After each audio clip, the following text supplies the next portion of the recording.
source for live meetings. The Government Channel presents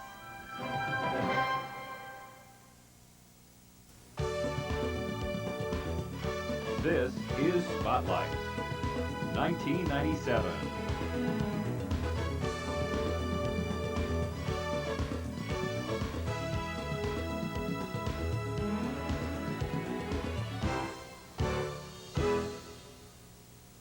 Welcome to Spotlight. Today we're visiting the Athens County Children's Services. A little later on in the program, we'll be taking a look at the services offered by this organization, and we'll also speak to its executive director. Also on today's Spotlight, the bicentennial moment focuses on the history of radio in Athens, and Officer Rick Crossan tells kids how to avoid peer pressure on the DARE program. All that and more on today's Spotlight. I'm Shireen Jones. Thanks for joining us. In America, you are not required to offer food to the hungry or shelter to the homeless. There is no ordinance forcing you to visit the lonely. In fact, nowhere in the Constitution does it say you have to provide anything for anybody. Thank you for all you've given. Imagine what more could do. Welcome back to Spotlight. I'm Shireen Jones. Now on each show, we focus on a different location in Athens where you'll find people working hard to make Athens a great place to live. Today, our spotlight falls on the Athens County Children's Services and all the programs that they offer here. But first, let's take a look at some more of the history of Athens as we celebrate its bicentennial. On the bicentennial moment today, Alicia Rich takes a look at the history of radio. Athenians caught radio fever in 1922 when Blanche Roush became the first Athenian to perform on a Columbus radio station. While increasing numbers of Athens residents had radio receivers, no broadcasting station operated in Athens until the student-run WOUI went on the air in 1942. WOUB followed in 1949 as the town's first FM station. In 1950, WATH made history as the town's first commercial station. For the Government Channel, I'm Elisa Rich with another Athens bicentennial moment. There are 8 radio stations in Athens today. Up next, Officer Rick Crossan and the DARE program show kids how to avoid peer pressure. This is Officer Rick Crossan with a DARE update for Spotlight.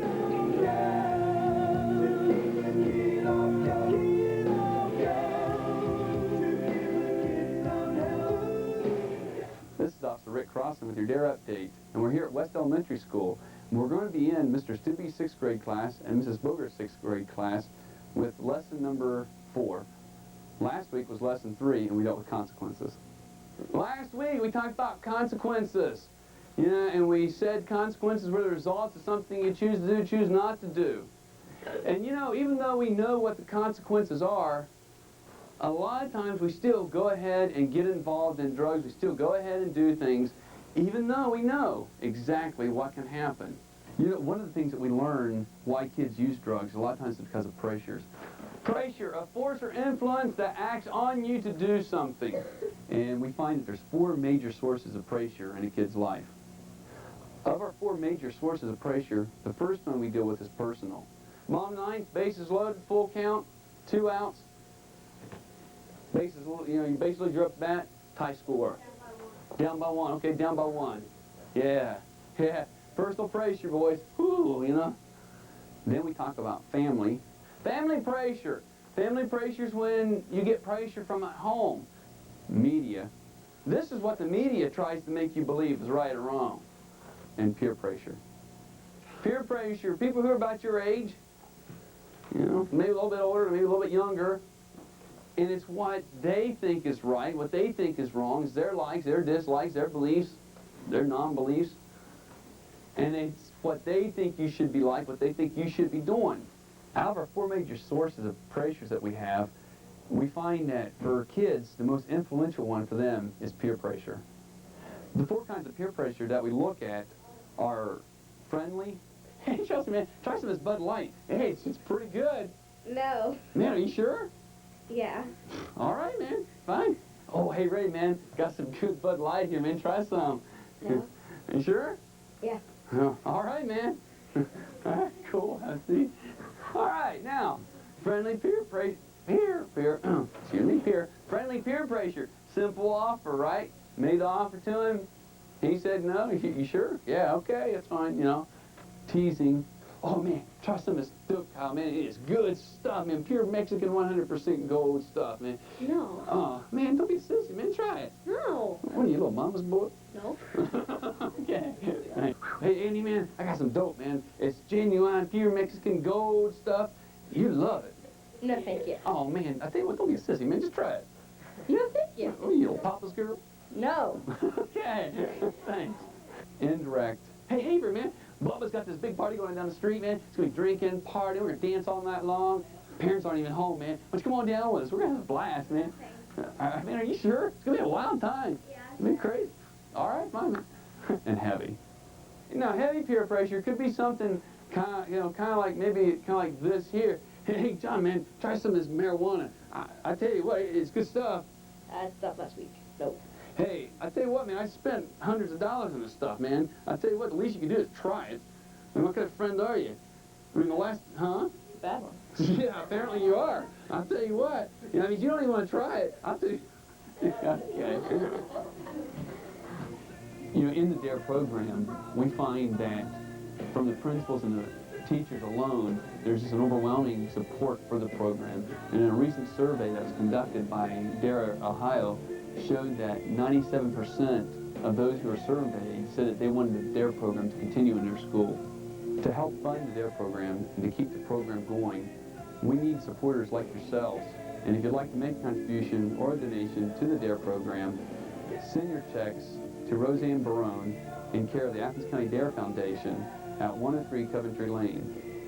Thank you for joining us this week for our DARE update. Join us next week for Lesson 5 as we take and get the kids up front of the class and let them play what I call Hollywood in dealing with the 8 ways to respond back to our 4 kinds of peer pressure.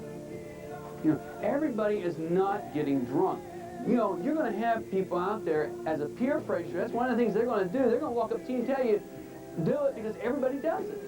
You know, hey, everybody's doing it. You ought to do it too. You know, don't be the outcast. You know, don't be the one on the sideline. Do it. And guys, they're not all doing it. And it doesn't matter if everybody is doing it. The fact is, if it's wrong and you know that it's wrong, you shouldn't do it. This is Officer Rick Crossan with your DARE update for Spotlight. Time now for a short break here on Spotlight, but when we return, it's a special delivery at the Obolinas Hospital. Someone out there needs help, and you've decided to save them. Every year, thousands of people die waiting for organ and tissue transplants. To be a donor, even if you've signed something, you must tell your family now so they can carry out your decision later. Otherwise, it's like throwing a 12-foot rope to someone who's 15 feet away. Share your life. Share your decision. Welcome back to Spotlight. I'm Shireen Jones. Athens County Children's Services focuses on prevention, permanence, and partnership. 5 years ago, they made a commitment to improving and increasing the prevention services offered here, hoping to prevent problems before they happen. Spotlight's Steve Lewis takes a look at one of those special programs. Athens County Children's Services implemented the prevention unit approximately 5 years ago. This was in response to more holistically working in the community, being responsive to families who weren't in crisis, to give information about our agencies and develop services for families who traditionally might not be a part of our agency. As we began to look at how we might be more inclusive in the community, we thought of newborns because that's traditionally a time of great joy, but also can be a time that's real stressful in the life of a family. And we said, what can we do to let families know the services that are available here in Athens County, because we are a community that has a number of resources.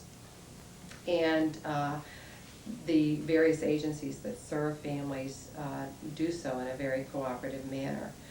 So one of the first projects that we did was a cooperative project with Oblenus Memorial Hospital. And we implemented our parent visitor program, which is visiting every new birth parent who has a baby at Oblenus and presenting them with a packet of information. The packet also contains some freebies, which are always nice to get. We try to include something in the packet if there's a sibling in the family, like a small toy. Some of the local merchants, McDonald's, Kroger's, Bob's Pick Pack, various agencies, not agencies, but various businesses who wanted to support this project included coupons and those sorts of things in the packet. It's topped with a congratulatory balloon because we think this is a real special time in the lives of families. And the parent visitor packet is something that we feel really good about. It has a parent handbook in it. It also gives us an opportunity to meet new parents and for them to learn something about our agency. We call the hospital every day, and we find out if there are new babies. And Sheila Schaefer is the person who visits these new parents and presents them with the packet and the congratulatory balloon. I'm Sheila Schaefer, and I handle the parent visitor piece of the Good Beginnings program. What that entails is visiting every new parent who gives birth at Oblenus Hospital. The way that I do that is I contact Oblenus Hospital and talk to the nurses at the nurses station. They let me know if there have been any children born that day or the night before. I then get a gift bag, like I'm holding here, and a balloon, and I take that to the hospital. Once I go into the parents' room, I introduce myself, talk a little bit about our program at the Good Beginnings programs. I also talk to them about different services that are available in the community, different programs for them and their infant children or young children. I talk to them also about the visiting nurses program. That is where the visiting nurse will come into the parent's home about 1 week after giving birth, and they will talk to the mother and the child and do an exam of the child and give some feedback to the parent.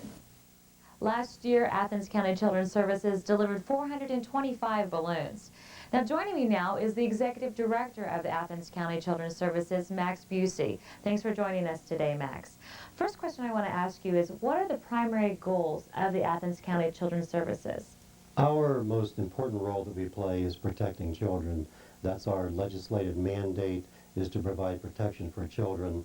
But at the same time, we have an equal responsibility to try to preserve families. So those two things sometimes are in conflict with each other. So we are daily going out trying to protect children, but also trying to keep families together and help families have a better life. Now, the family services that you offer here, can you tell me a little bit about them? Well, primarily we're just wanting children to be able to be safe and happy, and for families to be able to care for their children themselves. Rather than having the government, the county care for kids, it's best that families can do that. So everything that we're doing is trying to promote healthy, happy families and healthy children. So we do a lot of prevention services to try to prevent problems from developing or compounding that would require a more intensive intervention on our part.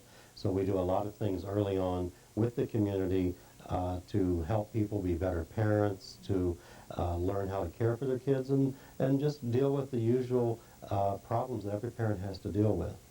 Now, you mentioned helping prevent child abuse in Athens County. Can you tell me about some of the prevention programs that you have here? Well, I think you've already seen about the home visitor, the parent visitor program and the Good Beginnings program that goes to the hospital and deals with parents right there when children are born. We have follow-up to that with our mentoring program where we're focusing on first-time parents and trying to help them learn the best ways to care for their children. It's hard to sometimes relearn after you've done parenting 2 or 3 times, so we're trying to, with a certain segment of the population, help them right at the beginning to be better parents. We do a lot of parenting classes. We provide some free daycare for people to give them an opportunity to get away from their kids for a few hours once a week. We do a lot of different things like that, plus just going out to every fair and event that happens to share information and to share positive information about parenting, so that to let people know that it's a tough job, but you can do it. Tell me about some of the programs offered to help juveniles who start to get into trouble. We have two programs that are run in conjunction with Athens County Juvenile Court, Prime Tract and Positract. And Prime Tract deals with 6 to 12-year-olds who are initially coming to the attention of the court and really trying to divert them from further involvement with juvenile court. And they work with a team of people that all are concerned. It would involve the parents and maybe people from school, other agencies that might have a reason to be involved with that youngster, and really just help them work through the problems and give them more positive things to be involved with. Positract is similar to that. It deals more with teenage kids, a lot of involvement with schools and parents and kids, and really just giving them a positive alternative to sort of continuing down the road into more serious trouble. Because if we don't intervene with kids at that age, chances are they're going to be in more serious trouble later on. Now, Children's Services has been in existence in Athens County for over 100 years. How has caring for kids changed in the past 20? Things have changed a lot through the years. Over 100 years ago, it was purely residential children's home. And even 20, 25 years ago, we were more likely to remove children and put them in foster care if there was a sign of trouble. And still we have that responsibility if the child is in imminent danger. But oftentimes we can get other services into the family immediately. We have one program that's called our Intensive Family-Based Program, where the workers carry a very small caseload. They may spend 30, 40 hours in 1 week with a particular family. So if you get enough intensive services in, you can actually prevent the unnecessary removal of children. So we try to work with the family and with the kids there. Once we have to remove the kids, or once the court, because only the court can remove children, it's much more difficult to be able to reunite that family and to be able to provide the services that they really need. So we focus on trying to keep the kids at home if it's safe to do that, and get as many services to the family as we can, and then get out of their life. Max, thank you for taking time today to be with us. Now, when we return on Spotlight, Carla Molinex will be taking a look in the Law Director's Journal about the intake process at the Athens County Children's Services. In 1993, it became a felony to commit workers' compensation fraud. The Ohio Bureau of Workers' Compensation prosecutes cheaters, saving millions of dollars. You might ask yourself, who would possibly turn me in? The answer is anyone watching this message. If you suspect workers' compensation fraud, give us a call. BWC is serious about fraud.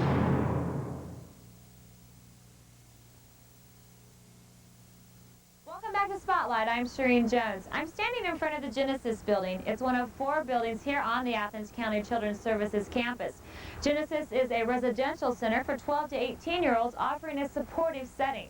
Now, one of the most important jobs done here at Athens County Children's Services is to assure that the children in the county are protected from harm or danger.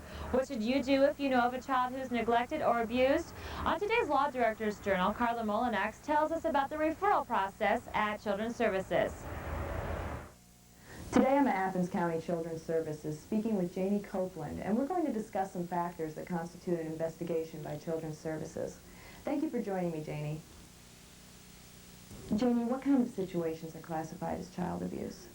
We look at, child abuse as being, can be physical abuse, sexual abuse, emotional abuse, physical neglect, or medical neglect.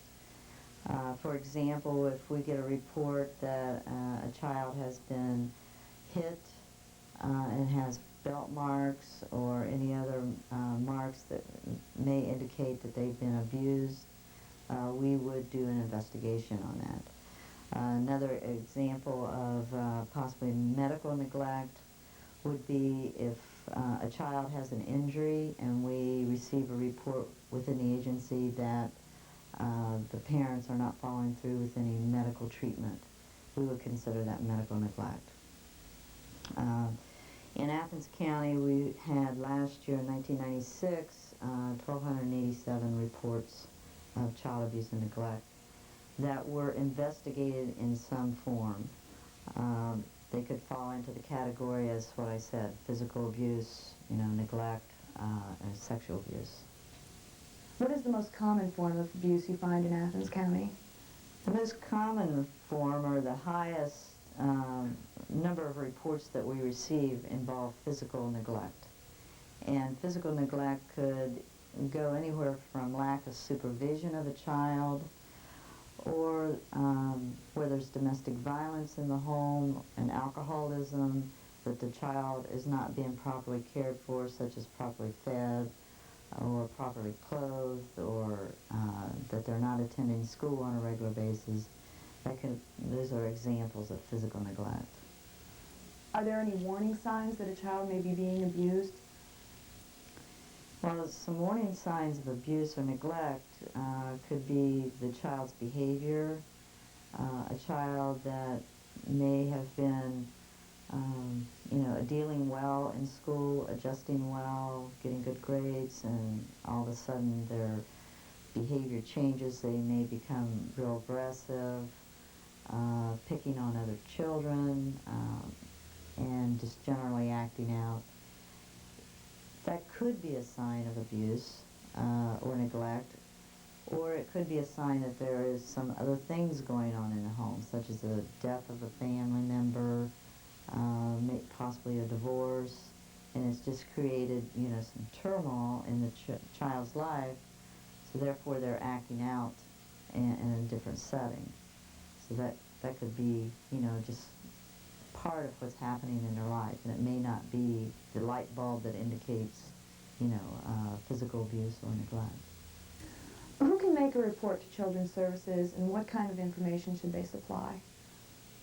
Anyone can make a report, and we are mandated by the Ohio Revised Code to conduct an investigation when we receive a report of abuse and neglect. There are some mandated reporters that are required under the Ohio Revised Code, and some of those would include medical professionals, attorneys, teachers, social workers, counselors, dentists.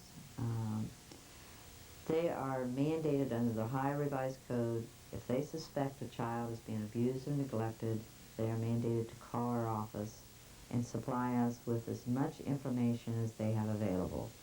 And what we would like when we initiate an investigation is the name of the child who they suspect is being abused or neglected, the parents, address, what makes them suspect that this child is being abused or neglected, and is there anyone else who may have knowledge of this information. Thank you, Janie. If you think a child you know is being abused or neglected, you can call Children's Services 24 hours a day, 7 days a week. Last year, in cases where the children were removed from their homes by the court, Children's Services was able to reunite them with their families 24 out of 26 times. Every year, Children's Services honors kids in our community who are making a difference with the Kudos Award. Jeff Harmison was there and files this report. I would like to welcome you to the 1997 Athens County Children's Services Kids and Community Breakfast. This is an opportunity each year where Children's Services, in recognition of Child Abuse Prevention Month, brings together people in the community to celebrate children and to recognize young people who have made a difference in our community. Today we gave away awards, the Kudos Awards, to 6 young people in the community who have gone above and beyond to do things in their school and in their community to help other people. These are the unsung heroes that normally don't get recognition for what they do. And we also gave our Rising Up Moving On Award to a young person who has been able to rise up above adversity and to accomplish outstanding things. And this was our opportunity to recognize them. I'd like to share a story with you, and especially for the young people that are here to receive the awards, that I heard last year during Prevention Month at another activity in another county. I get great material as I travel around Ohio. But most of all, I think that it expresses what the young people who are here to receive the awards are accomplishing with their lives, and it's called Making a Difference. As the old man walked down the beach at dawn, he noticed a young man ahead of him, picking up starfish and flinging them into the sea. Finally, catching up to the youth, he asked him why he was doing this. The answer was quite simple.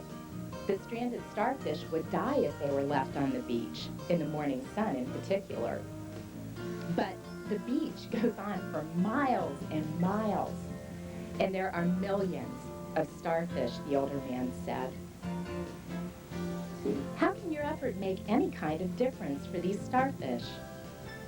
The young man looked at the starfish in his hand, and then he threw him safely back into the waves. It makes a difference to this one, he said. The 1997 Kudos Awards are being presented to area youth who are making a difference in their schools, their communities, or in the lives of others. These young people are the unsung heroes who, on a daily basis, without expectation of recognition, are giving of their time and talents in service to others. Athens County Children's Services wishes to recognize these exceptional young people for their contributions to others. It says, is proud to recognize Jessica Fox for continued perseverance and dedication in rising up and moving on beyond adversity. Your strength, dedication, and self-motivation provide a bold example to all young people and encourage workers in the child welfare system with a vision of the heights which can be achieved. And is signed by Betty Montgomery, Attorney General. Just shortly after they got back to the cabin, Will returned. Who in tarnation are you, little girl? And where's our dinner, Jack? Well, both Jack and Jenny started laughing. Eventually, Jack sat down and told Will the whole story. Of course, Will didn't know whether to believe Jack at first, but after thinking about all of the other adventures and scrapes that Jack had gotten himself into, he was pretty darn sure it was true. Well, Jack and Jenny soon got married, and Will built him a cabin real close by. Every once in a while, they would hear tales of the old dragon, but they never did set eyes on him again. We really are fortunate in Athens County to have a community that really cares about children. The theme of our child abuse prevention for the last several years has been, it takes a community to protect a child. And we are truly fortunate to have community working together to help to protect children. If you have any questions about children's services or about children, please call 592-3061 and we'll be glad to try to help you. Thank you. Well, that's all for today's Spotlight. I'm Shireen Jones, and for everyone here at Spotlight, thanks for joining us. We'll see you next time.